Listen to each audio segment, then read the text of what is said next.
Welcome to the Terrible Podcast with your hosts from SteelersDepot.com, where you can find all your latest and greatest Steelers news.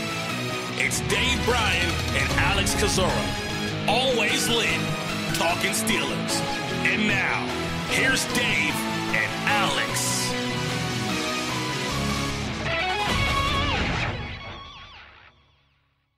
Welcome to the Terrible Podcast, Season 10, Episode 106. He's Dave Bryan. I'm Alex Kozora, SteelersDepot.com. Thanks for being here this Tuesday, Steelers Nation. Dave, how you doing? I'm doing good. Happy Tuesday. Kind of an exciting week, if you will.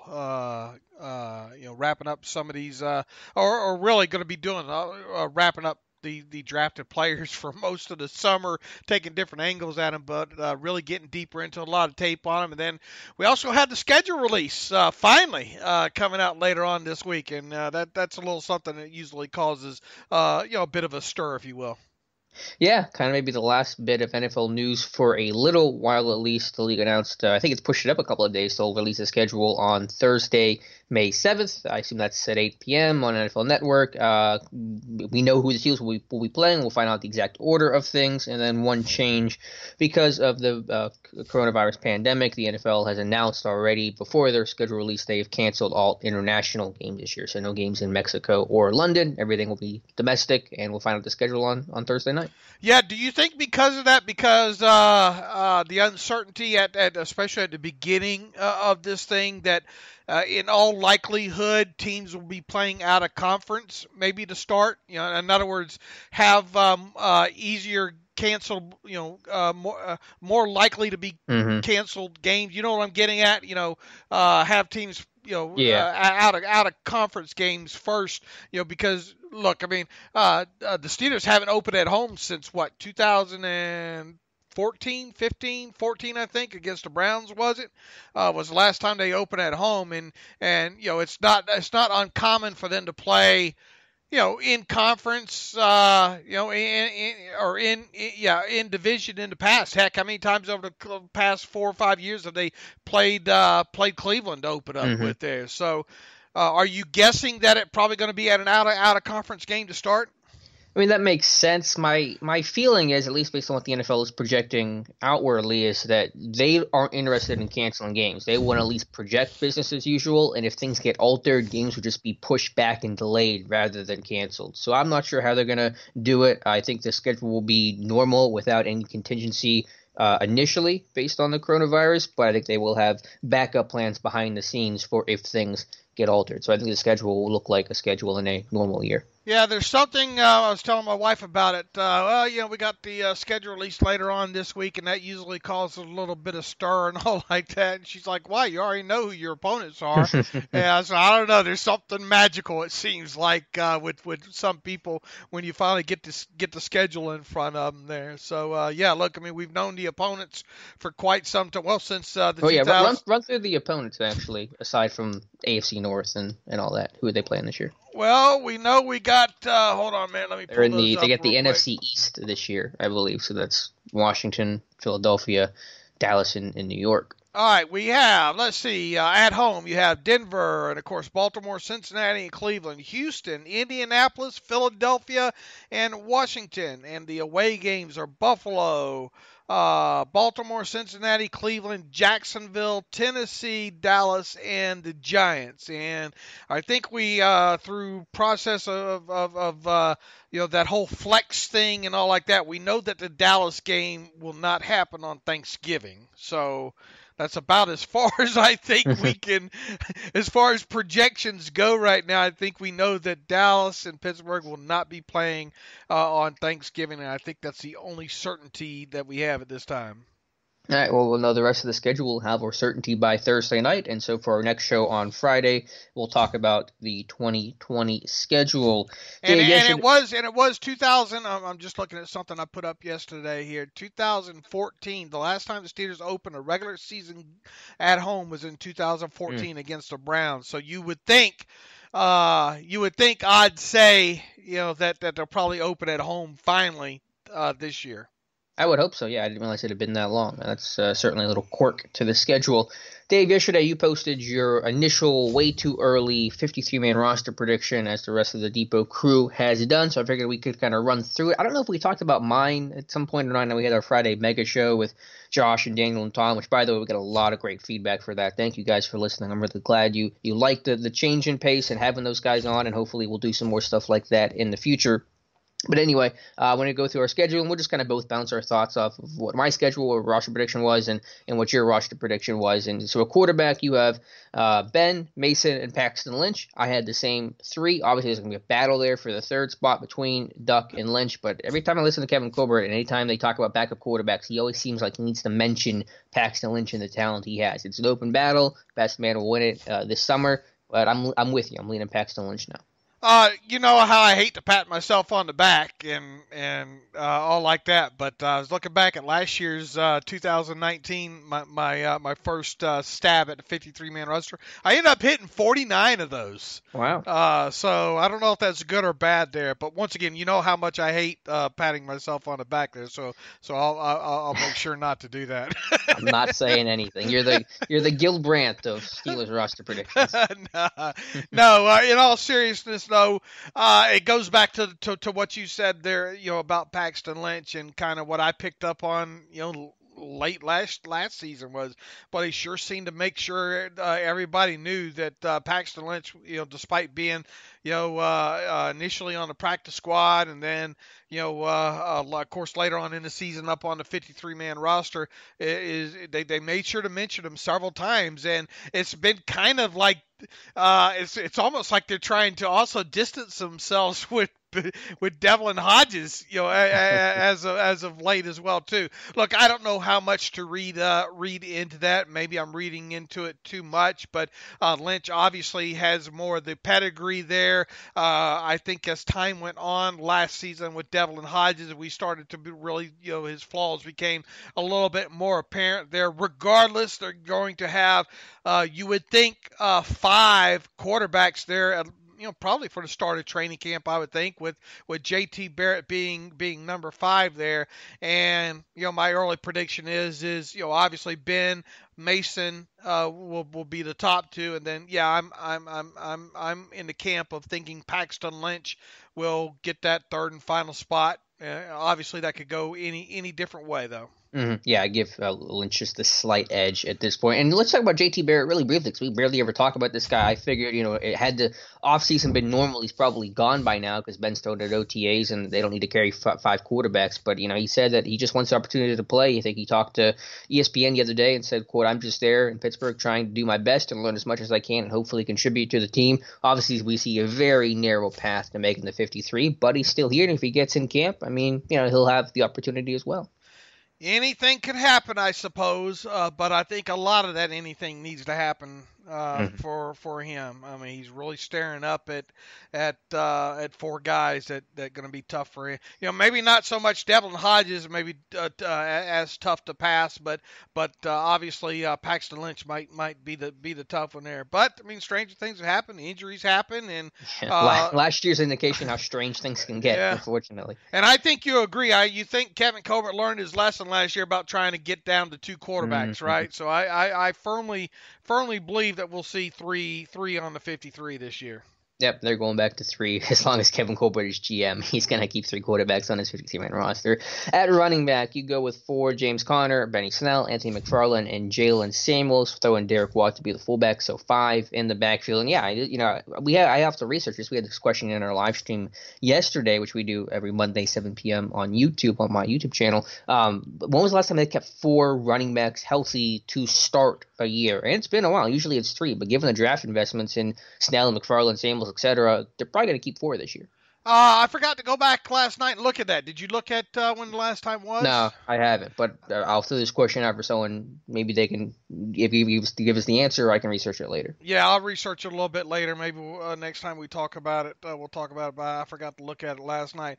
I think you look at, it's hard to believe that Anthony McFarland Jr., barring injury, won't be on this 53. I think it's also hard to imagine James Conner or Benny Snell Jr. not being on this. Obviously, Derek Watt's going to be the team's fullback this year. Out goes Roosevelt Nix.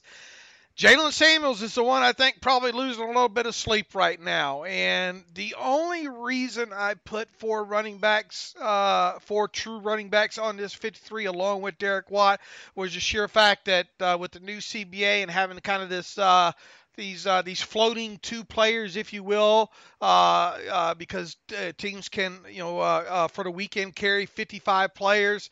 It makes it a little bit easier to carry, I think, maybe one less offensive lineman than you normally would. And because of all the injuries this team has had at running back, and because Samuels does offer a little bit something different, I suppose, especially maybe as a player inside the red zone there, and he's got minimal special teams value, I went ahead and threw him on there. So I have four running backs in there with Connor, Benny Snell, Anthony McFarland Jr., and Jalen Samuels, but it would not shock me if Samuels ends up not making it. Yeah, that was the same four that I had. I think Kareth White's the guy that's really losing a lot of sleep because McFarland feels like his replacement. Samuels, although I've been very critical of him, does at least offer some more theoretical versatility than even a Kareth White and kind of a different mold of running back on this roster. So I feel like there's a pretty good chance it's going to be the four, assuming everyone stays healthy. I mean, White will have the chance to come in and compete. He can really make noise with some big plays, return game stuff, but I feel like this is going to be the four. I do as well. But yeah, keeping five is pretty heavy, but in that whole commitment to the run game, maybe that's what's going to happen. Wide receiver, this is where I think it gets interesting for you. Here's your six. Juju, Deontay Johnson, James Washington, Chase Claypool. Those are the four locks. Then you got two spots here to play with. You got Deion Kane, and here's your super sleeper, Saeed Blacknall, who was Futures guy, former Penn State, Nittany Lions. So why'd you go Kane and Blacknall with your last two? I think a process of kind of elimination of who I think. Look, Kane, I have Kane on my 53, but I am not as on board with him as probably a good portion of the fan base is. However, he's a carryover from last year, so that's worth something there. I just think he has a lot to prove. When it comes to making the 53-man roster, and look, they got a slew of those younger receivers, all going to look to battle it out. And look, I don't. People say Kane more of a Z type. I think if you really look at his film, I don't think he's best suited to be a Z. Quite personally, Think he's an X. I think he's probably better suited to be an X. Really. Didn't he play more Z last year? I'm trying to think in limited snaps where he played for Pittsburgh. Right, because you have Deontay,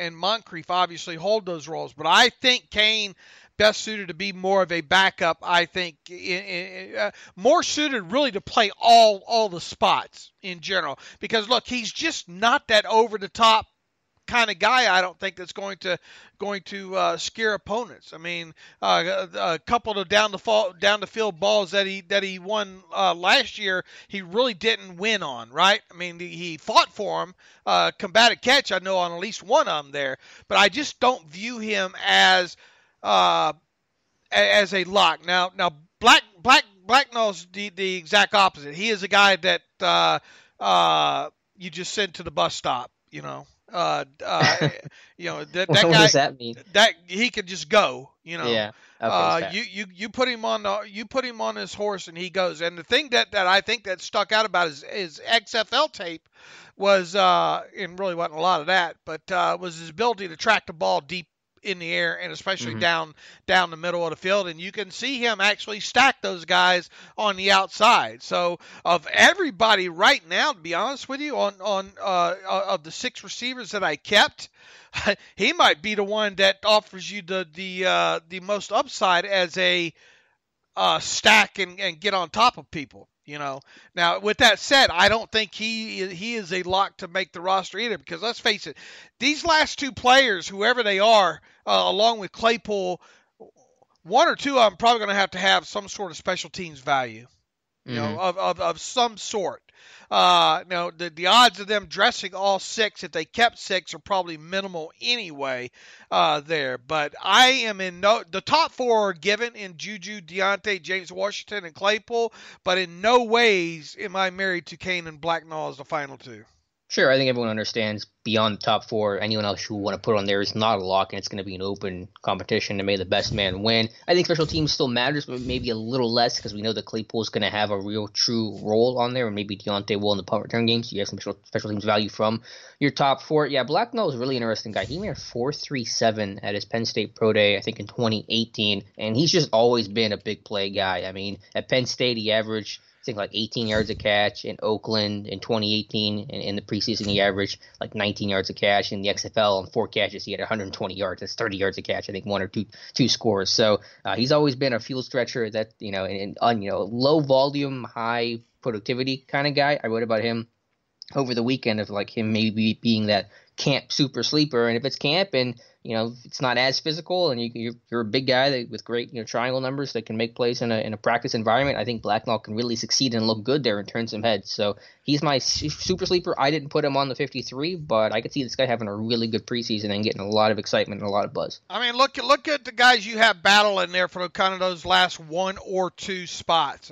Blacknall, Deion Kane, Darboh, who really. Didn't they have Darboh first before they did Darboh precede Kane?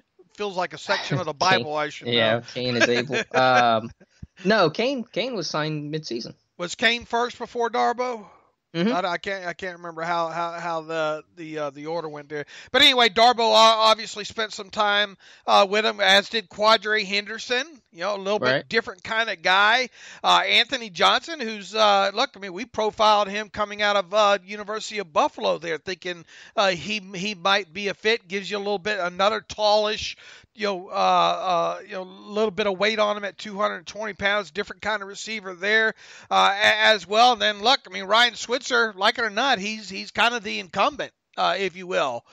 He never made it back from IR last year. He was on schedule to, had something happen, and they get into the playoffs and all like that. But I just couldn't bring myself to put him on there, man. You know me and my distaste for Ryan Switzer. I don't think he really offers this team much in the way as a receiver. Obviously, he was the punt returner, and I guess the biggest question would be, all right, well, if you don't put him on there as the punt returner, who's going to be the punt returner?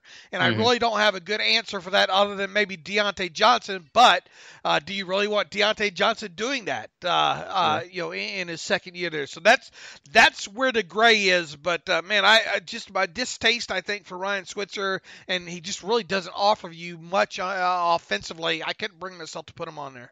Yeah, I'm sure you'll get no argument from everyone listening to the podcast right now. I did have Switzer, so I had Switzer instead of Blacknall on my 53, along with Deion Kane, just because there is a bit of the redundancy factor with Claypool, Kane, Blacknall. It's a lot of guys that are vertical, size, kind of speed type threats, and I think you want to go in a different direction. Switzer can play inside, can help more in different phases of the special teams. While I won't disagree with his very low level of production and just the muhness of his game. I think his experience and the different kind of nature of his body type, and of course the relationship with Ben, all that's going to help him for that final wide receiver spot. I hope he just doesn't. I hope he just doesn't make the roster because of his relationship with Ben.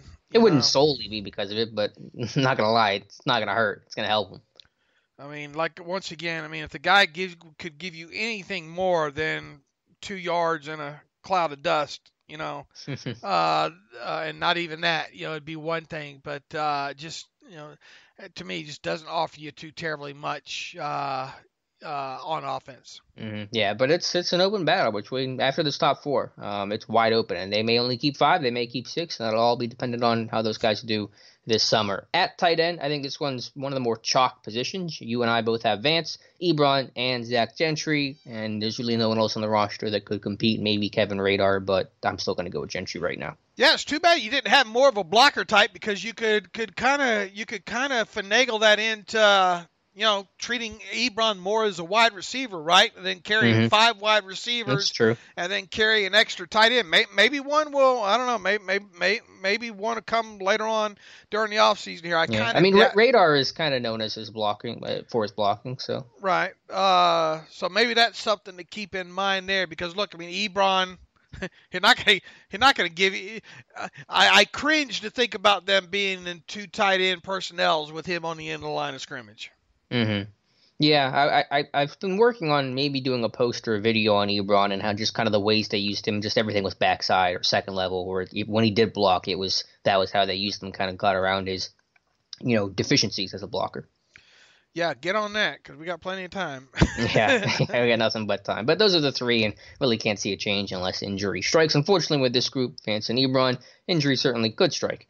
Offensive line, I think we were identical on this with going only 8. You have your starting 5, Pouncey, DeCastro, Villanueva, Filer, and then the right tackle spot's open, but there's your starters. And then backups, Wisniewski, Okorafor, Banner, Kevin Dotson. Again, right tackle spot will be a battle between Okorafor and Zach Banner. So we only went 8, and maybe a 9th could latch his way on, but I think because all 8 can be active this year, that you can only keep 8 and feel pretty good about that. Yeah, and look, if you needed to promote, one on the weekend or whatnot, you could do that as well too with ease. So I think the offensive line group probably best benefits from this floating extra couple players during the weekend. And explain that briefly, because I had some people ask when we did these predictions, why isn't it 55? It starts at 53, and then you can kind of make it a floating 55 throughout the season, correct? Right, on the weekend, I think after Saturday or whenever, however many hours before kickoff is when you would have to activate the players to the weekend roster then. But I think after that, then you have to. I think during the regular business week, you have to be at 53. Yeah, so you get like 2 practice squad guys, which they aren't subject to waivers, right? That was the condition put in. Correct. So you can just basically work with this floating 53 that becomes 55 for game day, 48 active, or 55 during the week, and then 48 on game day. So it starts at 53 though. Still, that part is unchanged. But right. When the new league year, when the final cutdown happens, you have to be at 53. Is my understanding. Yeah, same here. So just people, I got some questions about that, so I just want to explain that part of it. All right, so those are the 8 offensive line, and then other guys competing. I mean, who could fit in for that 9th spot? I think Matthew had Darren Gray on that 9th spot. We didn't learn a lot from him last year. Now, he said he was dealing with an injury, and he was coming off surgery from, I think, prior to even being drafted, and just really never got back to full health, and that was why he was basically redshirted on the practice squad all year. But if there was a 9th, it would be him, or I guess Hassenauer is still there as well. Yeah, it'd be fun to watch the Tulane center, in Montana. See what he can do during the rest of the offseason. Look, I think mostly I went 8 too because undecided on who to put as a 9th one there on top of it. And I also wanted to make sure that I kept, as I said earlier, keep 4 running backs, and I also wanted to try to do an even split with offense and defense, 25 players each there. So that helped play into it as well. On top of it. So it's either going to, I think we agree, it's either going to be 8 or 9 offensive linemen, of course, barring some sort of injury where you have to carry an offensive lineman maybe on your initial roster before moving them to IR, for designated return or something like that. I think we're both fairly comfortable in saying that the number will be 8 or 9. Yep. Let's flip over to defense. Let's start with the defensive line. And the 6, I think, fairly obvious as well. You just lump the whole D-line together. Hayward, Tuitt, Alulu, Wormley, Buggs, and Big Dan McCullers. Maybe Carlos Davis could come in and compete, but I think that's pretty strongly going to be your 6. Yeah, here we are. Daniel McCullers still in the clubhouse there. So, still the leader in the clubhouse. Yeah, still the leader in the clubhouse. So we'll have to see how that plays out. I know there's this kind of floating uncertainty with probably a large group of listeners about maybe Wormley's going to be the nose tackle, maybe Alou and all. I mean, there's no reason to think right now that guy in the middle won't be Daniel McCullers. So and until we have more of a reason to think it might be someone like Alou or Wormley, I think that's where the money needs to lay for right now. I can't believe of all the interviews Colbert has done since the draft, and he's done several, he has not been asked one question about nose tackle. Yeah, that doesn't surprise me. I mean, it doesn't. Yeah, it doesn't surprise me, but it baffles me in a sense because he gets asked the same question every single time about backup quarterback, but not one question about who your starting nose tackle is going to be. And I'm not saying that I would be critical of the answer. I just want to know what his answer is. I'm just curious to hear his thought process to give myself some more information. But unfortunately has not been asked. But yeah, I think those are the 6. Could they add somebody? Sure, I support that. But keeping 7 is something they really don't do. So I don't know how this group's going to shake out. The proper way to do it, instead of continuing to ask them about why they didn't draft Dobbins, would be to hold his hand a little bit more to the fire, and encapsulate it in kind of one question. Say, well, you said earlier, a couple of weeks ago that Wormley is viewed more as a defensive end in the Steelers system. With Hargrave now gone, what are your options there at defensive tackle? Is Daniel McCullers, slated to be the guy in there? And what or is Tyson? You can open-ended question with it with a lot of variables in there, and just see what bait he takes and runs with it. Now is he probably gonna tell you give you probably exactly what you need? No, but it would be interesting to see him respond to a question that holds his hand to the fire a little bit. Yeah. Just what names is he considering? We know Big Dan, and is it going to be a Lulu? Is it going to be Bugs? Is it going to be something else? Is he just going to talk about how nose tackle's not important? I don't know. I just want to know what his answer would be. Right. I mean, don't tell. Look, we know you chart it. I mean, it's 30% of the time. Look, what do we say? 300 something snaps the other day between Hargrave and McCullers with three defensive linemen on the field. And what was it the year before that? I mean, we get it. The nose tackle's a dying position, but you're still going to need one in certain instances. Mm-hmm. I don't mean to use this like some sort of humble brag, but I chuckle whenever people tell me, but Alex, they're only in base, 30% of the time. I'm like, yeah, how do you know that? Because I tell you that. I'm the one that's telling you that number. So, listen to everything else I'm saying here, that it's still important. It still has value. It's still over 300 snaps in a season. Yeah, it's funny how our information ends up circling back around. Right. So it just makes me laugh a little bit, but we'll see. People are trying to inform us with our own information. Yeah, it's like I'm aware. I chart this thing. Trust me, I chart this thing every week, and sometimes I wish I didn't have to. But we have valuable information like this. We know that they're in base 31.8% of the time over the last 5 years. All right, enough of that. Inside linebacker, I think we're identical on that as well. You have Devin Bush, Vince Williams, Ulysses Gilbert III, and Robert Spillane. I think those are very strongly going to be your 4. If there's any position, though, where you're probably maybe wringing your hands a little bit, could they use somebody here? Well, I think a lot depends on UG3. He's the guy, as I've said before, I'm sticking my neck out for, and I believe he can play, and I want to give him that opportunity to play. If he falters or if there's certainly an injury, that could change plans in an instant. But I think, you can't be great everywhere depth-wise, and I think what UG3 has done is promising, as opposed to maybe nose tackle or safety where there just doesn't feel like there's any sort of optimism. I think I have that at inside linebacker and Gilbert III. Robert Spillane good job. Was one of the big winners to come out of the draft, right? I think, because look, this is and out of free agency / the draft. I think of him as a LJ Fort meets Tyler Matakevich. Not that people want to envision such a thing. But look, this is a guy that gives you something on special teams. I think he's a real heady type player, and he has a nice level of athleticism to him. I think go back to a couple preseason games. I think last year there. Obviously, you don't want to get in a situation, hopefully, where he's having to play a lot of meaningful snaps there. But it's hard. The rest of this summer, it's going to be hard to bet against him, of all people, of making the initial 53-man roster, because he is kind of very, very versatile in the fact that he could probably play, either spot, either linebacker spot there, and obviously help you out and be a core special teams player there. Look, I'm high on UG3 as well too. It's just the fact that we just don't have much to go on. It's still more projection outside of a couple of nice plays there that we saw during preseason. And look, I mean, I think he can hold his own on special teams, and he'll have to most definitely as a backup inside linebacker there. But I just think that I mean, if there was any position group that maybe could use one more person, that it's that one.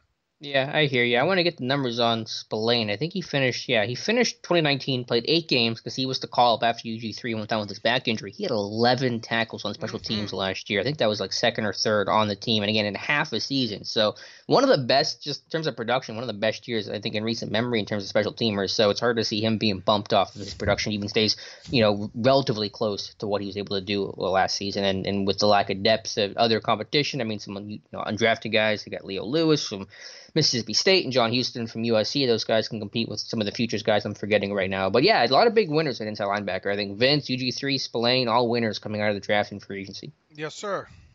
Outside linebacker, we were a little different here. You go with 5 with Dupree, Watt, Adeyemi, Skipper, and Highsmith. I left Skipper off and just kept the other 4. But, Skipper obviously is going to be a darling this past summer, probably going to be more of the same this summer. So why'd you go 5 and why'd you go with Skipper as that 5th? Just because I couldn't decide probably which one to cut between Ola and Skipper, and I wanted the numbers to work out, and I couldn't come up with the 5th inside linebacker there. Really couldn't come up with an extra safety for my liking either. Make no mistake about it, Ola and Skipper really got to give you something. On special teams. Now, Skipper, by no fault of his own, really wasn't given that opportunity last year, and maybe that was on purpose to maybe try to. I always hate to use the word kind of hide players. Be able to get players to the practice squad and hide them or whatnot. But it really didn't make any sense to not see what that kid had for most of the preseason there on special teams, and when he finally did in that finale. He gave you what you were looking for, Ola has covered a few punts, I think, and got downfield and done that. We've seen, and also with kind of the newness of Hightower. Highsmith. Going back to Police Academy movies there. Hightower. Over my head. Yeah, that's over your head. People know who. Wasn't that? I think that was Deacon Jones, wasn't it? Or no? I'm trying to remember who the guy that played. You're talking to yourself here because I'm not going to be of any sense. Played Hightower in the Police Academy movies there. But anyway, with Highsmith being so green still. Having a little bit of experience to start the season there, I think would help, and that would obviously lead to Ola maybe having a little bit of an upper hand in that battle. But look, Tuzar is a guy I'm excited to see go through another full preseason because make no mistake about it, he was able to get after the passer last year during the preseason. So, sure. I think it's going to be 5 in total. I would, obviously with Highsmith, he's going to help you out on special teams. That. But how quickly can you trust and get a guy like him to be, your number one backup, if you will? And with no off-season program, I think that might be a little bit tough there. So that kind of played into the decision of keeping 5. I'm not married to both Ola or Skipper being 4 and 5, if you will. Maybe somebody else emerges, but maybe a guy like Lockhart out of Baylor, undrafted, who really, has a level. You just don't envision him being a great special teams player, But maybe someone else emerges, but I came up with 5 there. Yeah, I mean, there's certainly a case to be made. I hope that they get to play Skipper on special teams more because remember last year they just kind of refused to do it until the finale, and he did well. I think he had 2 tackles, so hopefully they just kind of have no restrictions on him so he can really give have the best shot possible to make this roster. Good point about Highsmith and rookies and how you might keep 5 because he might be behind the 8 ball. He will be behind the 8 ball to start the year without an off-season program. So, yeah, we'll see. I mean, Skipper's got to make his mark in special teams, and Ola's got to stay healthy because despite being pretty productive his first 2 years in the preseason, he's been injured in both of them too, and that's really literally and figuratively hurt him. So he's got to stay healthy, he's got to stay on the field. That's going to be his mission. Obviously around the NFL, this goes as well too, and one injury away at that outside linebacker position from having a lot of uncertainty there. Yeah, well, that's why they drafted Highsmith because they wanted to have that quality depth. All right, at cornerback, I think we ended up being the same here with a sleeper at the end, but the top five are essentially locks: Hayden, Nelson, Hilton, Sutton, Lane, and then you and I both go Trayon Bandy, the rookie undrafted free agent from the U, who I'm going to have a report on here sometime probably later this week. I haven't looked into him too much, but we kind of know his profile as being that Hilton-esque feisty nickel corner. Boy, that guy is fun to watch smack people around there. He will come up and he'll cut down them big running backs as well, too. I think in the game against Boston College, he'll be coming up and cutting down A.J. Dillon, much bigger back than Bandy is there. He is a guy, too, that's not afraid to tell people when he hits them. Several instances of him taking a player down and standing up over the top. A real feisty guy, and look, a guy that I don't think that you you definitely don't want to see on the field should he make the roster as a rookie there. But I think a guy that I view as kind of his ceiling as being Mike Hilton-esque, if you will. I think he does a real good job coming off the edge. Once again, I adequate enough, I think, in the inside as a coverage guy. I think he has a versatility, not that you want to see it play on the outside there. And a guy that should help you more than anything on special teams because his ability to get down the field and not be afraid to stick his face in the fire there. So, look, last year I had a guy similar to that, I think, on my initial 53 that went by the wayside, and who was it, P.J. Locke? So I mean, there obviously no guarantees with a guy like Trayon Bandy, but you definitely have to like what he brings to the table on the initial film run through of his at Miami. And it doesn't hurt, not that it would impact him too greatly for year one, but knowing that Hilton, Sutton, free agents after this year, only one of those guys will probably be back. I can't see both being retained. Guys start thinking about some nickel depth in the future as well, and Bandy could fill that role. Absolutely. At worst, you would think he's a guy that could get to the practice squad, talking about Bandy. Yeah, and hey, they kept 6 cornerbacks last year, and Artie's gone. They didn't really replace him with anyone else, significant, and so that 6th spot is open. They could only keep 5, but 6 is certainly the norm more often than not. At safety, you have, I don't know if we were similar on this or not. We were the same with this or not. But anyway, you have Minka Fitzpatrick, Terrell Edmonds, Jordan Dangerfield, and Antoine Brooks Jr. as your 4. Marcus Allen, odd man out. I think I put Allen back on the practice squad, did I not? Did you? I think so. And you want to talk about another winner coming out of the draft, even though they drafted a versatile, what they call versatile, more so as kind of a linebacker type safety in Brooks. Jordan Dangerfield, when the bomb drops, all that's going to be left is Jordan Dangerfield, I'm pretty sure. That guy, look at me, he holds his own. He's a guy that Danny Smith, I'm sure, bangs the table for it too on special teams. A guy that you'd be okay comfortable with playing some strong safety in the box in game if an injury happens. I mean, he's got enough time in that defense. He should at least know where to be on the field there. So he is a guy right now, kind of like Robert Spillane, that's tough to kind of bet against. Yeah, I know. I think the experience alone, like he's the only backup safety that has played before. Not a lot recently. I think 81 snaps over the last 2 years defensively, but good special teams player as well. I think the personal protect guy on the punt team, so very likely to make it. Yeah, it's just with Marcus Allen. I mean, he's been going backwards, he's been going the wrong direction, and yeah, you could put him on the practice squad, but if it's 2 years he can't make the 53 with this safety depth without a lot of great options, then I just cut ties completely. I think it's boom or bust this year for Marcus Allen. And that very well might be the case. With him. But who else you going to put on there? Well, I like Tyreek Cannell as kind of a sleeper that can play some free safety, like this Michigan tape. That was my sleeper at safety. Possible, especially he gives you something on special teams. Look, I mean, you want to talk about another position where you could maybe see somebody coming in, not on the 90 right now, Mm-hmm. Yeah.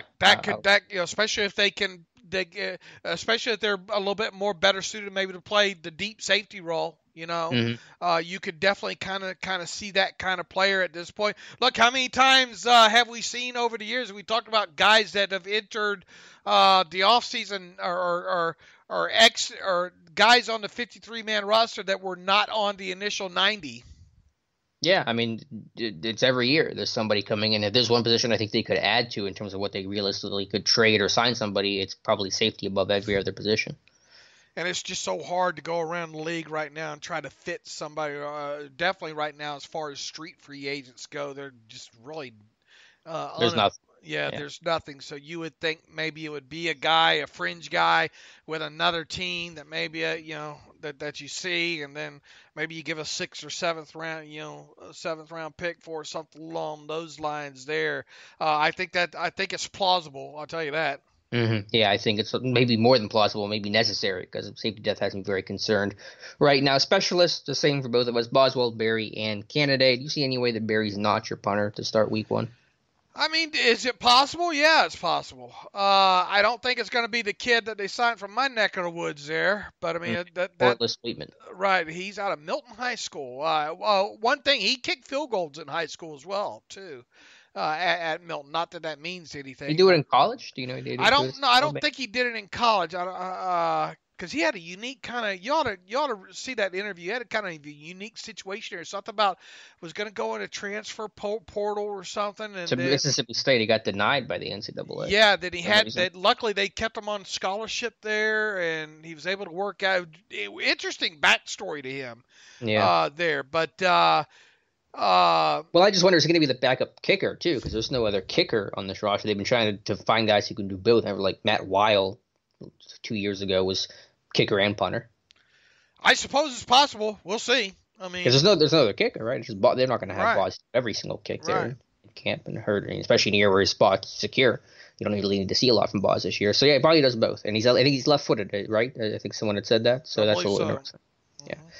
But yeah, no other real changes there. And then you have a practice squad. Let's see what you have on the practice squad here. You have Carlos Davis, so the 7th round pick making it, Kareth White, Duran Gray, Christian Montano, Spencer Nye. You're going 2 fullbacks. And then defensively, Henry Mondeau, Breon Borders, Jerron Jones, which is a tackle, Amir Doba at receiver, Marcus Allen at safety, James Lockhart outside linebacker, and John Houston Jr. at inside linebacker. So any guys you feel strongly are going to make the practice squad of that 12? Maybe Carlos Davis would be the one that I would tie my wagon to having the best chance, I think. Obviously, Derwin Gray possibly as well, too. It'd be nice to have a guy like Kareth White, circle back that way, give you the kind of, that kind of back, if you will, on the practice squad. Spencer Nye, I thought Tom did a great job on a report on him, writing him up and all, and just kind of got that Steelers flavor to him. You know what I'm saying? I don't know if they'll keep a backup fullback, but if they did, he would make a lot of sense. Breon Borders, put him on there because of his past experience on practice squads. Henry Mondeau, I think you could do worse for a practice squad defensive end, in him. We already talked about Marcus Allen. If you're going to keep an extra outside linebacker, I would give James Lockhart the nod right now, the undrafted free agent out of Baylor, and really John Houston Jr., the inside linebacker out of USC. That guy didn't make a lot of quote-unquote plays, but he had a whole hell of a lot of tackles. Oh, yeah. I think Jerron Jones, the offensive tackle, is interesting, the former D-line conversion player. Right. And then Christian Montano, obviously the young, I gave him the nod as a center. I mean, look, I'll be lucky to hit maybe 4 or 5 of these, I think, out of the practice squad guys. And obviously this year you have a 12-man practice squad as well there. So that's my best shot. I went 6-6 on that offense defense. Yep. Sounds good. So you can see our roster predictions as well as Matthew Marksy's. Just type it in on Steelers Depot. We'll do one probably before camp. It's probably my next roster prediction. Dave, you've done a lot of contextualization on 2 of the Steelers draft picks, Chase Claypool and Anthony McFarland Jr. Which guy would you like to start with, and what direction you want to go in talking about them? Whichever one you want to start with is good with me. All right, well, let's start with Claypool. Start with the first pick there, and you kind of continue to break down game by game his tape. Is there any trend that you're seeing here, anything that's surprising you in a negative or positive way? The trend that I'm seeing is, look, we had an idea that this guy was going to be a good special teamer. All right, not only supported by the stats dating back to his freshman season there, but I mean on tape, even in 2019, they used him as a gunner, and he was effective in that role, able to get off as a gunner and get downfield and get himself in position to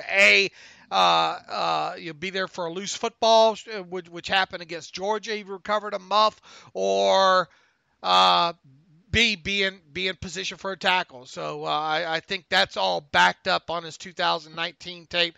Not that you needed that. Him as a blocker as well too. Look, I mean, it's not. They didn't ask him to do it a lot, at least in the first 5 games that I've gone through there. But he definitely gives you the effort out there on the edge, both in the wide receiver screen, or in the screen game, or in runs to his side. Big body guy that can get out and stock block. Now he did kind of let in this game that I'm putting up today against Bowling Green on a jet. Was it a jet sweep, or was it a no, it was just a regular run to his side over there to the left side. He goes out to kind of stalk block the defensive back, and he lets him slip past him to the outside, and the cornerback comes up and gets in on the tackle on the outside there. But for the most part, he's a reliable guy, I think, as a blocker. Hard, with his size too. He's kind of, those, I'm sure those defensive backs hate to see him coming there. So that part of the game, no issue with whatsoever there. The only thing that's starting to, I think, come out 5 games into his 2019, or starting to get affirmation on, is the fact that you just don't see him stack those guys on the stack those defensive backs on the outside, and force them to get in trail and him separate down the field. I think that's the biggest thing, trend that I'm starting to see. Now, obviously, I got a lot more games to go, and obviously I peeked ahead in some other contextualizations and see him win some on the outside that way. But this guy, to me, isn't a guy that's going to release against press, or against bump and run, and easily stack these defensive backs on the outside and then separate with the ball in the air. That's been his concern, just separation really at all levels. And I do see kind of the separation on the underneath stuff, him be able to do that in short area stuff, especially inside the red zone. I'm not as concerned about that. And obviously against man coverage. Against man. Yeah, I mean, you see it in a couple instances there, and mostly because of him doing a good job with his get-offs, and his fakes and all like that, working back towards the inside. But I think still the biggest concern is him being able to get over the top and stacking these guys. Look, I mean, the contested catches are there. He is a little bit linear. People say, look, he ran all the route tree and all at Notre Dame. Yeah, he did, but you don't see. Another thing is kind of on his spot routes, on his comebacks and his curls, you don't see that snap. You don't see that quick set break back towards the football that you'd like to see. Do you think that can be improved, or do you think that's just too easy? I mean, he doesn't have that. That short area kind of. I mean, he's a big guy too. I mean, right. Let's not forget. I mean, it's not through no fault of his own. He's not kind of built to kind of do that. So he has to win with his body a lot in situations. And now look, they're going to make sure that he does a better job of working back. When you run those curls and the comebacks, you just can't snap it off and then turn around and take the yard coming back. You have to work back towards the quarterback in the NFL level. Mm-hmm. So those cornerbacks will pick you off underneath there. And I'm sure they'll work on that aspect of it. But as far as the snapness and the crispness of the breaks and the coming out of the routes, I don't think you see that yet. And how much can that be improved upon? We'll see. But Look, he does fine on running those crossers underneath, on those quick slants. He's good after the catch. He's a hard guy to bring down, even on the wide receiver screens. You see a few of those early on in these first 5 games of 2019. You see the contested catches. You see him be able, like in this, he's got a touchdown against Bowling Green. Just a deep post, and there's no safety in the middle of the field, and that's good. He's going to be a tough guy to defend, even if he doesn't, flat out burn a guy, because the cornerback is going to be, going to be at a huge disadvantage of trying to run with him. Towards the center of the field. There's no safety up in the middle of the field there. So I think it continues to go back, and I'll be sure to point it out as I go along in this game tape here, game by game, of when he does win over the top. But I think one of the biggest things with him, and why I had him as more of a 3rd round pick, and a lot of people did as well too, was his ability to get to stack players, to stack corners on the outside and pull away from with the ball in the air. And the other thing was just his overall route running has a level of rawness to it.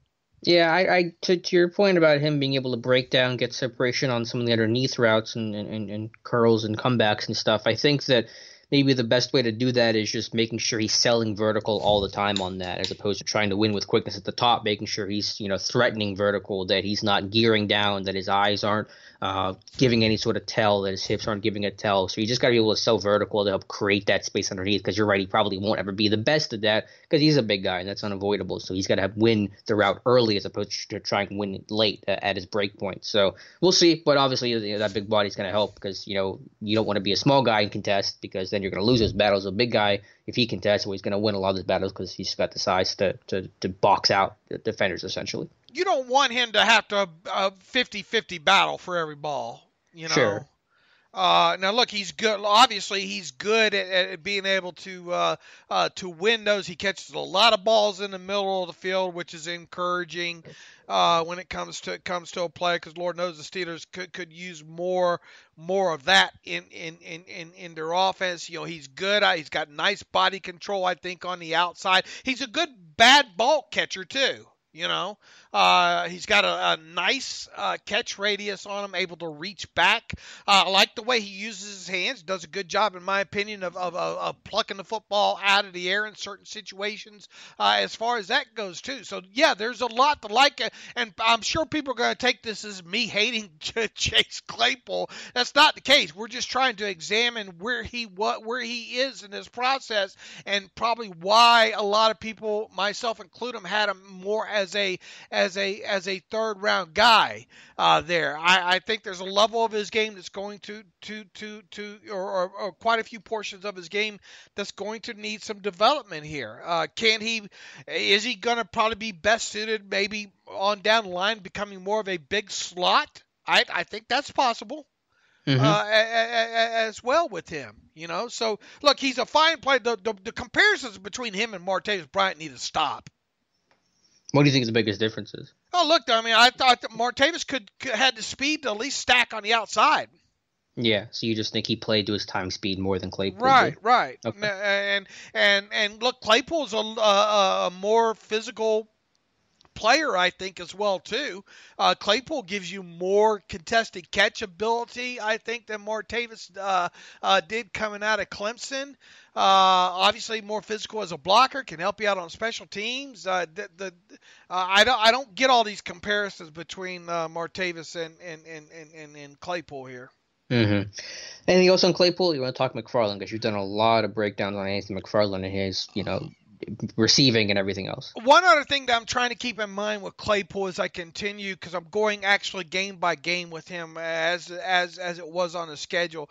Against Virginia, he had early in that game, he had that left ankle injury. Okay, and really from that point forward, they kept him out of special teams.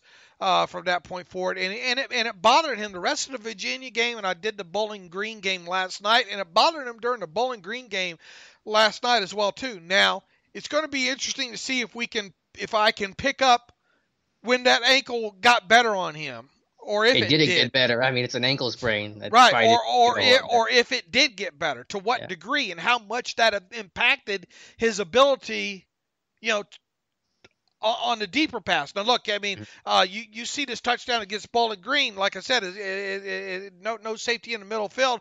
Really, you don't really see the impact of that ankle there. Okay. Yeah. But it is worth pointing out that he did have. I mean, look, he was in some pain when he suffered that ankle injury against Virginia, and to his credit, he played through it. Now, the good thing about the Bowling Green game is they're blowing him out, so they sat him down the second half of that game there. So it's going to be interesting to see how much we can pick up on, or I can pick up on how that ankle injury kind of impacted him moving forward. Yeah. Well, I mean, that's a fair point. That segues into the other guy you're talking about, Anthony McFarland, who dealt with his own high ankle sprain for basically the entire 2019, and that really hindered him, and he's talked about it, and coaches have talked about it. But you've done a deep dive into kind of other parts of his game other than being a runner. You've looked at him as a receiver and some other aspects and elements of his game, so floor is yours. Boy, we talked about if the Steelers don't draft a running back, one of those top 4 or 5 there, they should they're not going to find one. They should just punt. They actually found kind of a poor man's Edwards-Helaire, Dobbins type guy, I think here. The deeper you get into his tape, I really should have paid more attention to Daniel's profile that he did on McFarland. If I had, maybe I would have given more credence to the possibility of them drafting a running back. Yeah, I mean, there weren't too many guys like him in the mid to late round in terms of speedy guys. There just really weren't a lot in this class. No, there weren't. But let me tell you, we've talked already a few times about how that 4.44 speed shows up, right? Mm-hmm. And it really does. It shows up on the field. He hits a hole in a hurry. I mean, he doesn't dance around back there. I think there's several things that stick out to me on this tape. One is his ability, because look, I think it's a trait that needs to be examined when you look at any player coming out, running back coming out of college, the ability to avoid the disaster in the backfield, because inevitably you're going to have blocking breakdown or for whatever reason you're going to have guys in the backfield. There's a few instances of him doing a good job of avoiding the trash and making something out of nothing there. Because look, the worst thing in the NFL level, or one of the worst things, is a tackle for loss, right? Especially on 1st and 10. Really, really put you behind the chains there. And it's even worse when it's 2nd and long. God forbid you're running and you get some of those things there. The guy can get the edge. I think one of the good things about one of the breakdowns I think that you did last week is he can force defenders to take to miss even on good angles, right? Right. Yeah, he's an angle buster. When defenders have the angle and leverage, he can still outrun him, and that's when you have serious for-real type speed. So that is an element that I think needs to that a lot of people probably didn't know about him on draft day. He can get to that edge and get around it and beat people beat defenders to the edge.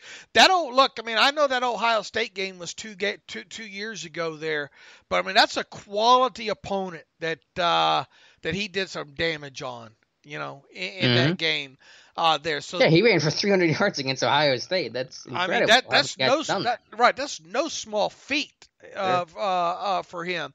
The other thing, and I was really, really excited to get this done, and it took a couple hours to do it. But how many total pass attempts or receptions did I say? You look at 24. 24. I'm trying to find my post here real quick on that. Yeah, so not a lot, but you say that the receptions he does have are encouraging. That he's kind of like Benny. I don't know if you made this comparison, but I think like Benny Snell, where he didn't have a lot of catches in Kentucky, but you watch him in his pro day, you watch him in camp, his hands are actually pretty good. He does have very good hands, and they used him 24 passes, 199 yards, and a touchdown over the past 2 seasons. And I think 17 of those came last season, and I think 7 came in 2018 when he was the healthier, Right. healthier there. Now, they did a lot of different things. They would get him in motion out of the backfield and try to get the ball in his hand that way. There were just a few kind of regular screens out of the backfield where you kind of set it up with the offensive line. Very few of those. There was a kind of you use them, you put them out in the slot and line, out of motion, and use them as a typical kind of wide receiver screen to try to get him out there in space as well. A lot of different ways they tried to use him here, and he busted a couple of big ones that way as well too. If you go back to the Bowling Green game in 2018, guess who was on the coaching staff then? You told me Canada, 2018 in Maryland. Okay. They utilized him coming out of the backfield on a wheel route, and boy, he just toasted. I mean, it wasn't even fair, especially on a program like. And I know people say, "Well, that's Bowling Green." Well, okay, yeah, but I mean, you still got to look at the scheme and the execution on that. And I thought McFarland did a great job. He busted that for 46 yards, and really probably the most impressive catch that he had in college of the 24 that he had was against Syracuse, I think early last year, and I think this was before the ankle injury. Was the Syracuse game before the Temple game? Yeah, it was a week before. All right. If you look at that, there's a screen pass over to the left side with him, and he does a great job of breaking a tackle at the line of scrimmage there, and then he goes another 39 yards after the catch there. Really impressive. Shows a lot of things on that play. Shows good hands. Shows the ability to break a tackle, and then shows the speed to get downfield. And then on the very next play, they throw to him again in the red zone for a wide open touchdown there. You go through his catch tape as well too. You see a nice one-handed catch in there, kind of the ball out in front of him, showing some nice soft hands in that situation there. So I think he should be a little disappointed that he's exiting college not being used more in the passing game, because I believe he has a skill set to do that. Now I haven't looked at all the incompletions that went his way. I think there are about 6 or 7 of those that I need to go back and look at why those were incompleted passes there. But on a lot of these, even though they didn't end up in a lot of overall gains yardage wise, by that I mean 3 yards, 4 yards here kind of thing. A lot of them ended up being successful plays though. So in other words, you're getting the necessary, you're moving the chains in a lot of situations there after the catch. So I think he's got that ability. Even so, do I think he's in every down back? I think push comes to shove. If you got in a situation, you could use him that way. But I think ideally we find a guy here in McFarland that look, he's nothing like Dree Archer or Chris Rainey, right? Mm-hmm. Yeah, those comparisons, they're. I haven't seen a lot of that talk, but I have seen a little, and they're not even close to being identical guys. And I don't really think you have to worry about the red light being on his head when he comes into the ball game, because I think he is a guy that you can hand the ball off and get in between the tackles on a run, and he showed that he can break some tackles that way. If you try to arm tackle him around the lower half there, he's probably going to get past you there. He's always falling forward. That's another good sign with the running back as well too. So there is a lot more that I didn't know about McFarland before they drafted him, that looking deeper, there's a little something there. Now the next step of the evaluation that I have not completed is his ability to pass protect. That's one I'm really interested in, because that one's going to be big for him. I know that's true for a lot of rookie running backs, but you want to be there on the field and protect Ben, 38-year-old quarterback coming off elbow surgery. You better be able to pass protect, so that'll be interesting. It's kind of obvious, but Maryland has been a bad team the last couple of years. But every basically signature win they've had since McFarland was there, aside from the Texas game in 2018, like his first game in Maryland where he barely played, McFarland had a big hand. You look at the Ohio State game 2 years ago, 2018, where they lost that 1-point shootout to Ohio State 52-51. He has 300 yards in that game. Syracuse this past year, which was a top 25 opponent, they blow out 63-20. McFarland has 3 touchdowns in that game, 2 rushing, 1 receiving, against Michigan State in the finale, which their head coach Mike Locksley just talked about on Steelers.com, saying that McFarland playing through the ankle sprain, goes for $134, a touchdown. They gave him the lead there temporarily, had a 63-yard touchdown in that game. Ended up losing that one, but still really competitive against a top-quality opponent. So every time Maryland had is either a win or a really close game against a good opponent, McFarland was a big piece in that. So he kind of really was that offense for big stretches of his time in Maryland. It's just fun to go back and look and see all the different ways that they used him. Look, they even tried to use him some deep inside the red zone as a goal line back too. So do I think that that's going to be a specialty? I think I went and tracked. I forget if it was something like 12 instances over the last 2 or last season at least that it was third and short or fourth and short, and I think he had something along the lines of a 50% success rate in those situations, talking 3 yards or less there. Probably not his specialty there, but he can do it. I mean, he has a couple of short touchdown runs, in his resume in his 2 years as well, too. Once again, this is anything but Dree Archer or Rainey, and I think when you get into the pre-draft process here, and lack of time to thoroughly watch film, you tend to bias some guys out, with height and weight, and he fell through the cracks, in my opinion, and kudos to Daniel once again, because I thought Daniel really, after the fact that, after I've gone deeper on McFarland now, going back and rereading the pre-draft profile that Daniel did on him, I mean, it's spot on. It really is. And like I said, the thing that I've yet to do that I will obviously do within probably this next coming week is take a much deeper look at how effective or not effective and how many times he was asked to pass protect at Maryland. I think that will be a huge final piece of the puzzle in finding out in what they have. And I mean, it really comes off as a comparison as kind of a Freeman type back, if you will, Devontae Freeman type. Yeah.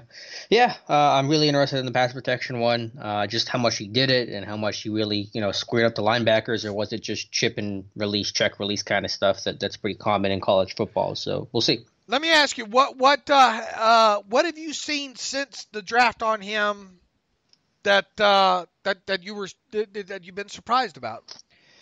Well, I think you highlighted it well, illuminated it well as a receiver and how the volume wasn't there. But again, similar to Benny Snell, where he's a good receiver, just wasn't utilized too much. I want to do maybe a deeper dive. Maybe I'll even do a video breakdown of this. But his vision just seemed better. Ability to bounce it, press the hole, bounce it outside. Of course, we knew he had the speed. Like the speed to win the edge wasn't a huge shock to me. It was nice to put clips of that and see the tape of it for sure. But, we knew he was a fast guy. We knew that speed wasn't going to be the issue with him. But I think his overall vision and just how, I think as head coach talked about it, he's a complete package. When you talk about him being used at the goal line, it's not to say that that's how he's going to be used in Pittsburgh, but it's just to say that he's a running back. He's just a running back and can use in all situations, all circumstances. And so I think that's a thing to remember and to really push any even thought of Archer Rainey to the side, because he's 30 pounds heavier with a lot more muscle, a lot more power, and I think can really, potentially wear a lot of hats. And here's the thing. You drafted him kind of early, or 4th round. So you better use them.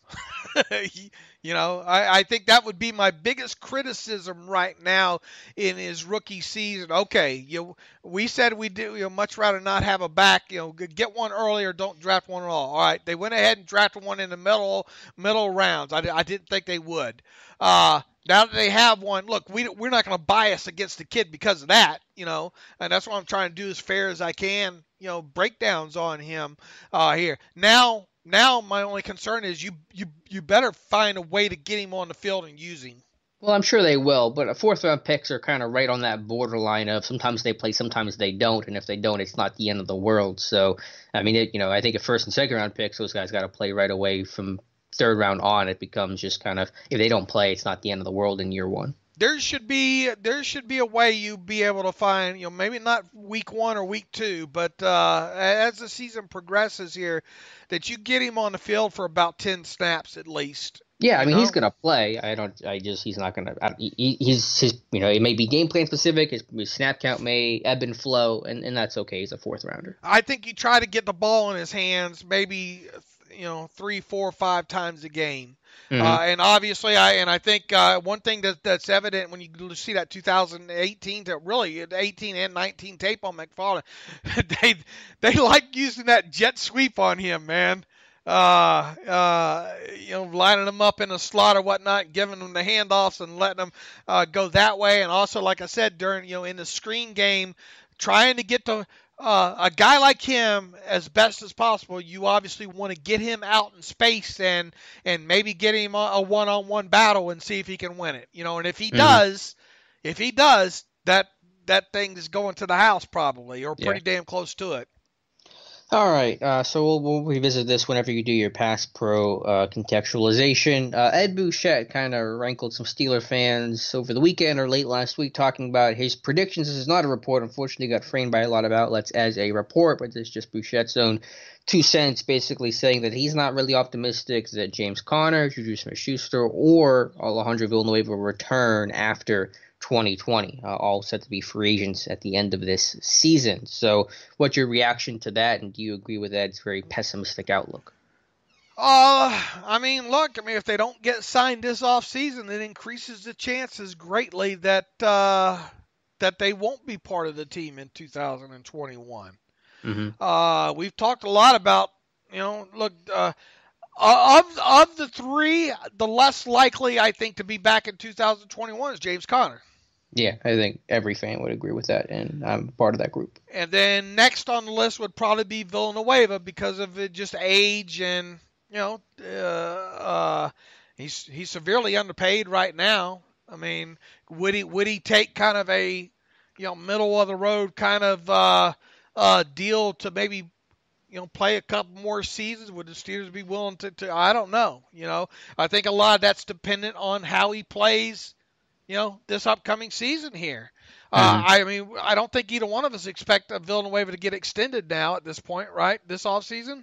Probably not. It really doesn't feel like they're going to extend anybody outside of Hayward and maybe Bud. Maybe Dupree, maybe. Yeah, but I hear that, but obviously if you don't do an extension now, your odds of becoming a free agent are greater, like you said, but there's a lot of guys that are going to be, not extended this year, set to be free agents after the season, and not all of them are going to be gone. So they're going to re-sign some of these guys. Connor, probably not. Juju, I know there's a lot of downplaying and pessimism on Juju's chances to return. I still really like Juju's chances to A, have a bounce back year, and then B, return on a either franchise tag or long-term deal. And the Villanueva, I'm not as sure on, but if they don't extend him and they don't re-sign him, I wonder who their left tackle in 2021 is going to be, because I'm not sure who that guy is. Yeah, I'm not sure either, but here's the thing with Juju.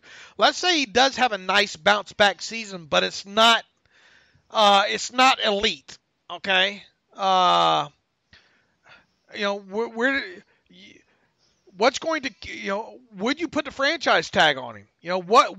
What needs to happen with Juju for you to put the franchise tag on him to guarantee that he doesn't hit free agency? Mm-hmm. Yeah, I don't have a number he has to hit. If he gets X amount of catches, then you tag him. If he doesn't, you don't. You just have a feel for what the year is, and it's let's see what happens at quarterback. Let's see what happens with his own health and everything. So I couldn't tell you, but if he has the year I think he's going to have, then he's going to be worth franchising or doing a long-term deal for. And then once again, you have to make it lucrative enough for him not to test free agency. I'm sure the kid wants to stay in Pittsburgh if at all possible. I mean, he's pretty much the king of Pittsburgh, right now. But the thing is, these guys, they got to make sure they get the biggest bite of the apple as they can, because nothing's guaranteed on here. People say, "Oh, I'll take a hometown discount." I don't think he will or should. Mm-hmm. Well, that's why you tag him first, so he can't really start thinking about what he might get on the market. Right, but he's got to warrant that tag, though. Well, yeah, but if if you tag him, then he can't start thinking about. I mean, he can still turn down an offer, obviously a long-term deal, but he can't really start thinking about. Well, I can test the market on what's my market value going to be, because that's not really going to be applicable anymore. Yeah, but once you put the tag on him, then you're telling him that that's his worth price. So then a long-term deal that follows will have to be the tag amount or better. So, sure. All right. So what happened? What will it look like if he doesn't have that blowout bounce back season? Well, I'm saying tag him if he has that bounce back year, which I think he will. I don't know, but I think he will. If he doesn't, then it could become that gray area where he's a little in between, and we'll have to just revisit that when the time comes, and based on were there own injuries, was it quarterback play, was it this, that, why didn't he have that total bounce back year? I don't know. I can't answer that right now. But I mean, it's not guaranteed he's back in 2021, right? No, it's not guaranteed, but I'm more optimistic than I think a lot of people are, at least Ed Boucher is. Right. I mean, I think of the guys that we just mentioned there, I think he has the greatest likelihood to be back, and I hope he is. I mean, but also you have to. I mean, a lot rides on this season for him, I think. Yeah, and just look at it broader. Assuming that no other extensions get done outside of Hayward, for who's almost certainly to get done this offseason. There's just so many key free agents next year, and they can't let all those guys go. You got the three you just mentioned: Connor, Juju, Villanueva, Matt Filer, Zach Banner, also along the offensive line, Bud Dupree, Cam Sutton, Mike Hilton. Some other names I might be forgetting right now. There's a lot of key players on your team, offense and defense, that are a year away from hitting free agency. Look, I think there's a good chance Filer's gone next year. I think there's a good chance. I mean, we'll see what happens with Banner. I mean, we don't even know what kind of. I mean, if we're talking minimal costs on Banner, maybe depending on how much he's asked to play in 2020.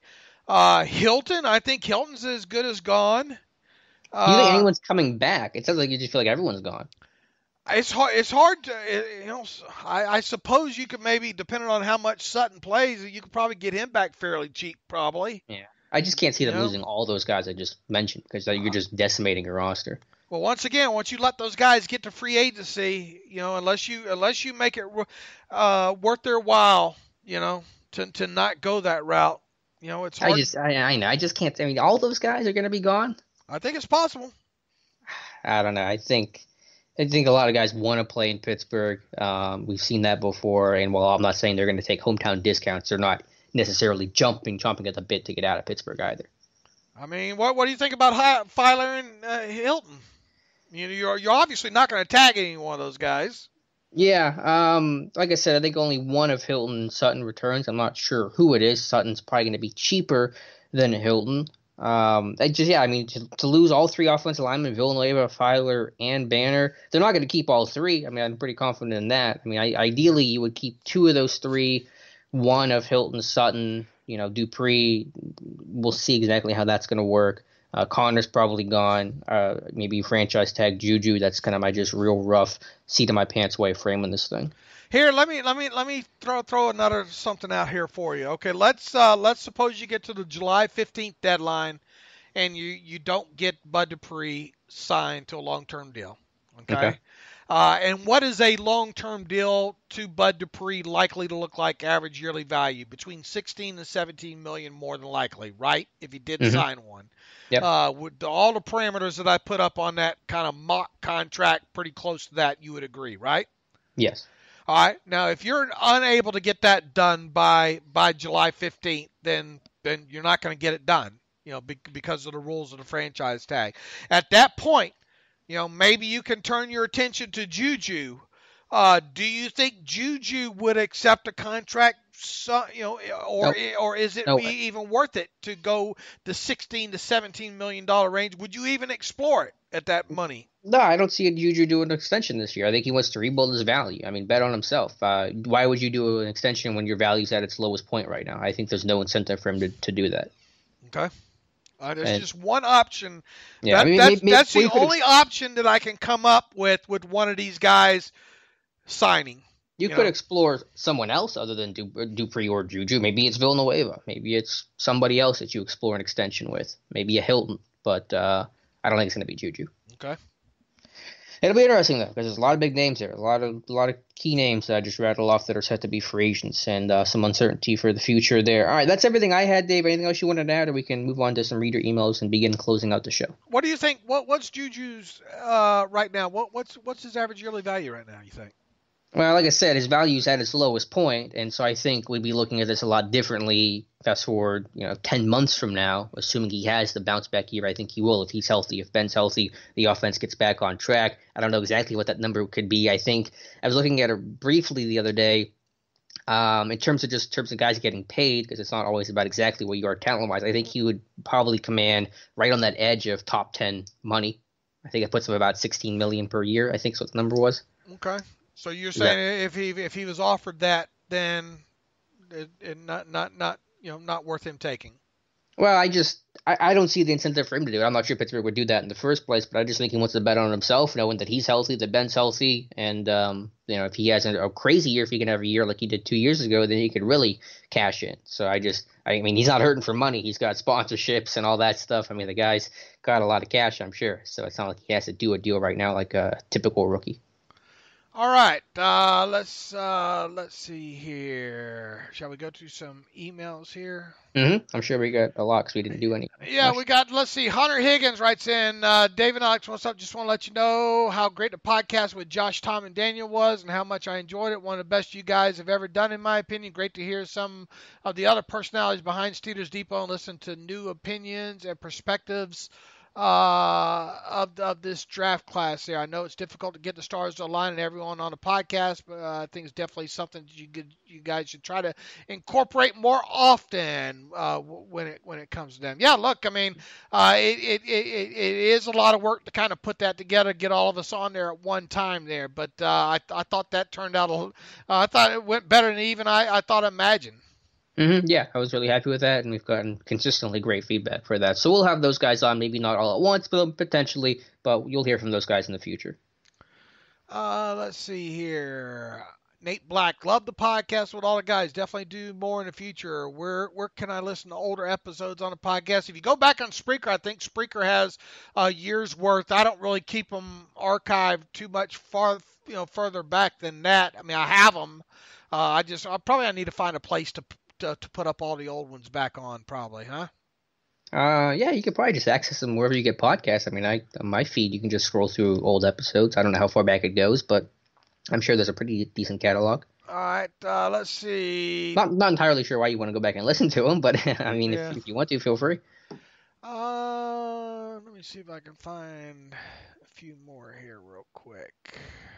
It's Ike Taylor's birthday today, and James Conner. Yep. And it's James Conner's birthday. James Harrison yesterday. James Harrison yesterday as well. Let's see here.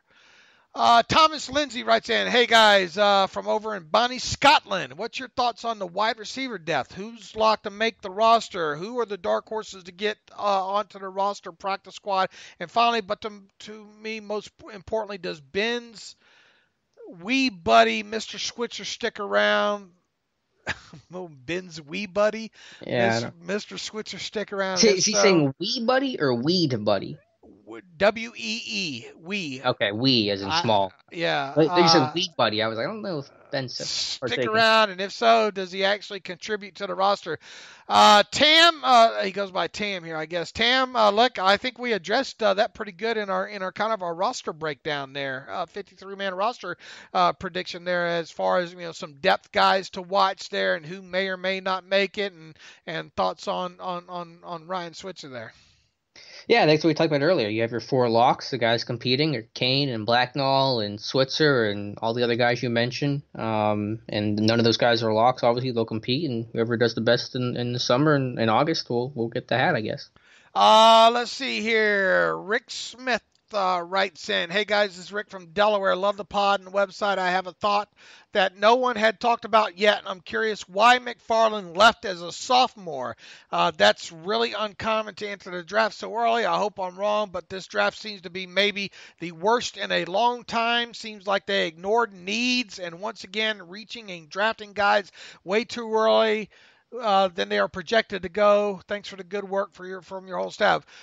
Projected to go, what is that? I think that's the thing people, and look, it's easy to do. It's easy to look at Gil Brandt's rankings and everybody's rankings out there, or even me saying, okay, I had this guy as a third round guy, or Alex saying I had this guy as a second round guy. What have you. What does that even mean, Alex? Yeah, I mean, I understand the point because we had just the benchmark we use is the DraftNix standard of it, and I do as well, so I'm not going to be too critical of that. But as you've said, I think you said this yesterday on the live stream, the Steelers are beholden to one board, and that's theirs, not what anyone else has to say. Yeah, I would agree there, and I will say this coming further I get into these players, and I know it's not the case, but it sure has the feel like they had 25 guys picked out and pulled to the side and said, we want to get 6 of these 25 guys. It just has that kind of feel to it. Because look, I mean, I had Claypool as more of a third. I never considered really gave a good chance of Claypool as being the guy in the second round. I thought maybe if they're looking for a wide receiver in the third round, that would be a different story there. And I think, Highsmith, I think I had him in my mock as a fourth round guy. I think a lot of people kind of viewed him more as maybe a fourth round guy. Well, remember, that was 102. That's basically first round. Yeah. I think Claypool's the only one you could argue that was higher than conventionally thought. Everyone else seemed about in line with where they were projected to go. Right. But, I mean, these guys really seem like a couple of Maryland kids thrown in there and the connections back to Maryland. It just has that feel to it like they had 25 guys pulled aside, And to the question about a concern of McFarland leaving after his redshirt sophomore season, do you have any concern about that? No. Look, I know there's the reports out there by the anonymous scout about him and his eye. I don't buy any of that yet. I think all that's been pretty much been refuted anyway, right? Mm-hmm. Yeah, I'm not too. It's not a huge issue for me. It's really not an issue at all. A lot of guys leave for a variety of reasons. You want to make money right now. I understand that. Maryland program is actually the most powerhouse program in college football, and he probably would have just left next year anyway. So most of these guys come out a year early. So I mean, it's not that big of a difference. So it doesn't really play a whole much of a factor in my mind. Yeah, who knows what the motivation is behind some of these guys? That's some of the deeper stuff that just don't know. And this guy's been through a lot, so I understand him wanting to just take his chance now and just try to make it to the NFL. Okay, Bryce writes in, great job with overall draft coverage. Been loving the content. Couple of thoughts, Dave. I will forever be pining over Adam Troutman like you pine for George Kittle. Alex, your point of concern about Troutman's overall ceiling on explosive plays at the next level is reasonable. However, the tape shows that the quickness and size of that guy could certainly make up for the lack of straight line speed when creating explosive plays in the NFL. The wiggle and the route running, in my mind, could create the explosion. Too bad we won't see it for the Steelers, but I'll be pining away nonetheless. I understand all the buzz early about him, and really, he still might, in my opinion, be the best tight end in this year's class between him and the Notre Dame kid. I never got to the level, though, where I thought, oh, man, this, of course, Kittle went a lot later and as well, too, more value there. But I never got where it was an obsession with Troutman. Yeah, I mean, listen, I would not have been mad if they had taken Adam Troutman. I just knew they probably weren't going to take a tight end after signing Eric Ebron, and that's just the reality of the situation. But I would not have been mad about that. I still like Troutman, and I think he'll be a good NFL player. Right. We'll see how that plays out there. As far as the draft, I really like our first 4 picks. Solid players. Last 2 picks, not so much. As far as the pick of the safety, I'm done with bringing in these players at safety that can't cover in space. In the immortal words of Dave Bryan, I don't want to see it anymore. You ain't hybrid if you can't cover anybody. The team needs a backup safety who plays with more range in case there is ever an injury to Minka. The 7th round nose tackle seems like just a guy to me and doesn't address the glaring need at the position. Look, I mean, what else were you going to do at 7th round? I mean, I know it's not as early as what Alex and I probably wanted there with the nose tackle, but at least it's a little mud to throw on the wall. Yeah, I mean, point taken. I would have addressed the nose tackle position differently, but it's in the seventh round, and it's not Gerard Holloman levels of bad for a seventh round pick. And Brooks, I understand and can agree about lacking a rangy free safety and then just depth issues at the position. But I do like Brooks because I think he will be a really solid special teams player, and if that's what you get out of a 6th round pick, then I'm pretty happy with that. Let's see if I can find some more here. What do you think about Greg Cosell's post on Claypool? Yeah, I'm sure most fans are going to love it because it was more negative, and he has a lot of question marks about Claypool, but it's not question marks where he alone is talking about them. We've all talked about his separation ability and quickness and just route running and just kind of some of that stiffness overall. He just has a different valuation, where he's valuing that higher than what some people who like Claypool is, what they value. They think the size, speed, combination, the contestability outweighs the lack of quickness. He's got the scale reversed, and that's fine. I mean, I can get on board with that. My favorite receiver is an open one, and Claypool's going to struggle to consistently create his own space at the break point. So, point taken on that, and Cosell's really smart, and I respect him. So I know fans won't love that, but I hear what he's saying. I think if Cosell had framed his comments a little bit, instead of the easy part of saying I just didn't like his tape, instead of just saying, coming out and saying, look, he's more of a, I didn't view him as a second rounder. I had him more as a third rounder or whatever.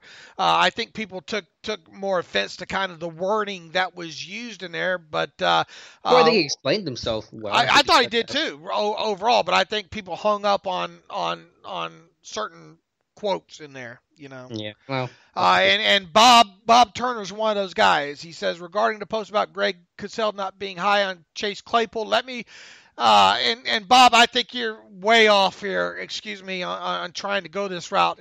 He wants to. He goes after attacking Cosell and his evaluation skills as opposed to what he actually wrote about Chase Claypool. He says, let me remind Steeler fans that the year Ryan Nassib came out of Syracuse, Cosell had him as a top-rated quarterback in that draft. That was not a good quarterback class, but Nassib went in the 4th round, never did anything in the league. Cosell is a knowledgeable tape watcher, but like everyone, he gets them wrong. He does get them wrong.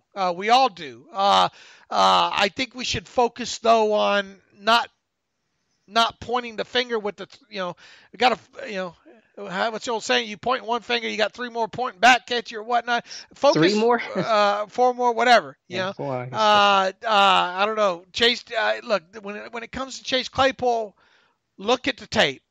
And Yeah. Alex and I have, and we share a lot of the same concerns about Claypool. Now, does that mean that Chase Claypool's not, guaranteed not to succeed at the NFL level? Absolutely not. In fact, and I think Alex may even took a little bit of issue to this. By comparison to Chase Claypool, really, after watching a lot of tape, is Jonathan Baldwin coming out of the University of Pitt. There's just a lot of negative connotations there, given Baldwin's bust of a career in Kansas City. Okay, but same kind of player. Yeah, I just know what the pushback is there, because people saying, well, are you saying that Claypool sucks now? Are you saying Claypool's going to be a bust? You're going to get 10 emails from that alone, I think. I imagine people I'm sure think I hate him. What I would say, but I understand the comparison. I mean, I get what the whole prospect comparison, not the NFL comparison. What I would say to Cosell on the point about him getting that wrong, if the benchmark is you can only listen to draft analysts who don't get things wrong, then you can't listen to anybody, because we all get stuff wrong. Right. Teams get stuff wrong. Analysts get stuff wrong. I get stuff wrong. So that can't be your benchmark as 100% success. He's a smart guy, as what Bob said, and he's going to get stuff wrong. Does not mean that he's 100% guaranteed to call this right on Claypool, but I respect what Cosell has to say, and I think it's worth listening to. All right, this one from Tim on Edmonds and Brooks. Love the podcast with Josh, Daniel, and Tom. Unbelievable work by the entire crew for the draft. As always, you guys talking Brooks and how a lot of us were expecting a different type of safety made me wonder. A lot of talk is Brooks as a linebacker type, but a rumor pre-draft was Edmonds to linebacker. I'll ask if you think there's any chance, but I'll also just ask how you think that would work if the Steelers were thinking it.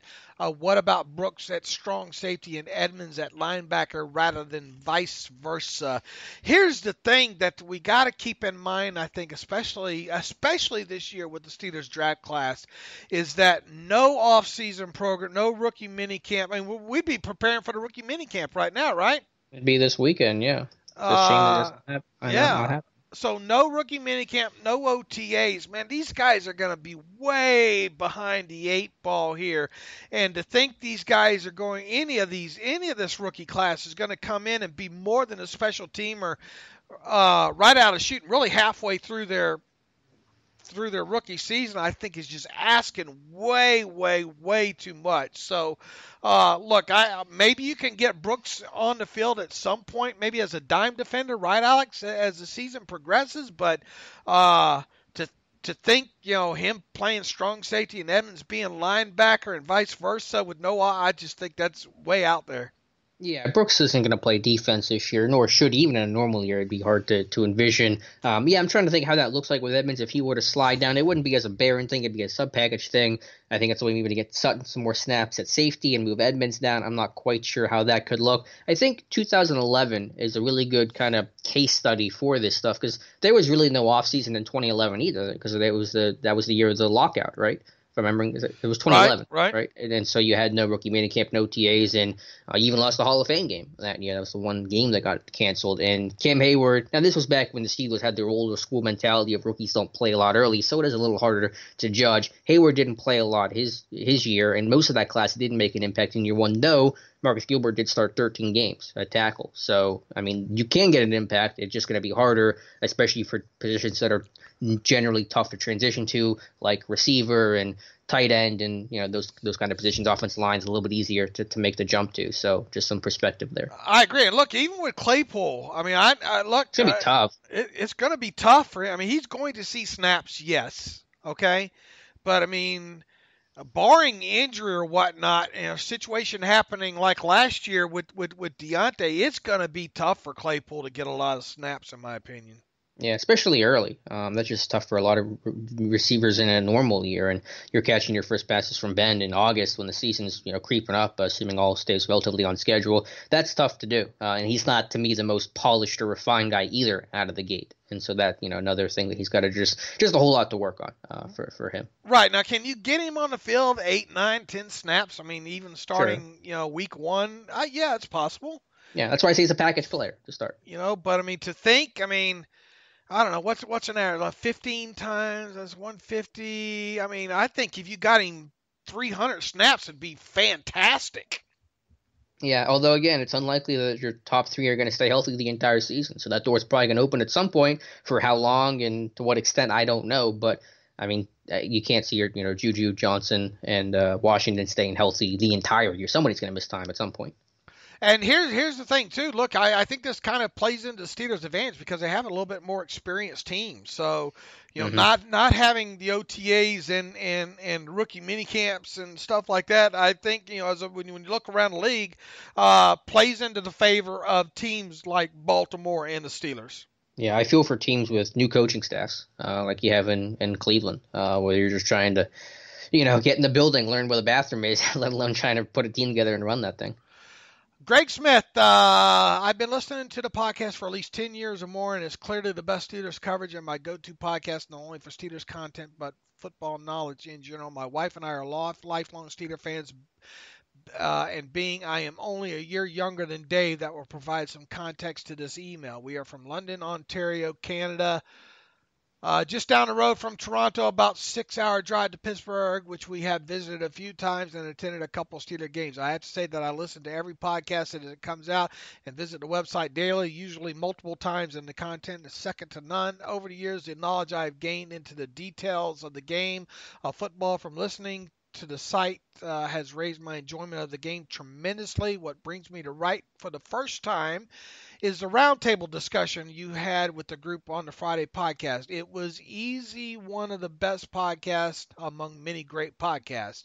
The thoughtful, well-informed ideas expressed by all the contributors was amazing for me, and I would enjoy this as a more regular feature when time and the scheduling allows for it. Excellent show. Keep up the great work, Greg Smith. Greg, thank you for breaking off that first email that way. And look, I think, we don't spend a lot of time planning planning these things out. That might be hard to tell, but look, I thought Alex did a good job kind of moderating that and keeping the flow going, because when you have that many on a podcast, and especially me in there who likes to talk a lot, it's kind of hard to keep it moving like that. So kudos to Alex for keeping that thing moving, and kudos to the guys as well. I thought they did a great job.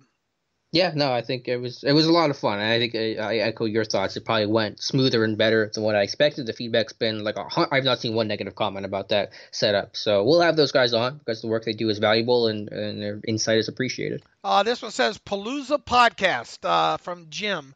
I've been listening for a long, long time now, and in my opinion, this is one of the best podcasts ever. Wow. Thank you, Jim. Let's see if I can find maybe one more here, because I know we didn't. Let's see. Cameron Bobbeth. David Alex, one thing lately you guys have been discussing since we did not draft nose tackle early is who's going to start at nose tackle. Each time you guys throw out names of players that most except one have ever played the position. I thought the light might click for you guys when you talked about the percentage of plays at that position last year. Majority was Hargrave, Big Dan was second, and no one was a close third. Danny McCullers is your starting nose tackle barring injury, trade, free agency. Haven't we said that?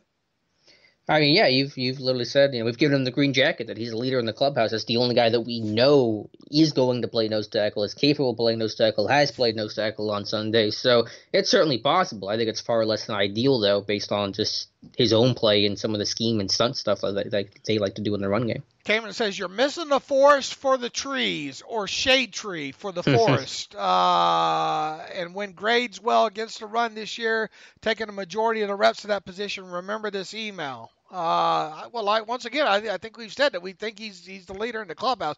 Question, how does McCullers on PFF grade against the run?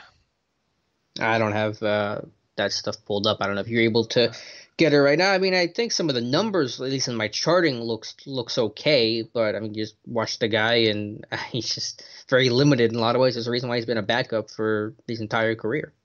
All right, let's see if we can get, Michael writes in, David, I really enjoyed the entire podcast day. I'm sure I will listen to it again, just like your other podcasts. I like the format with Daniel, Josh, and Tom.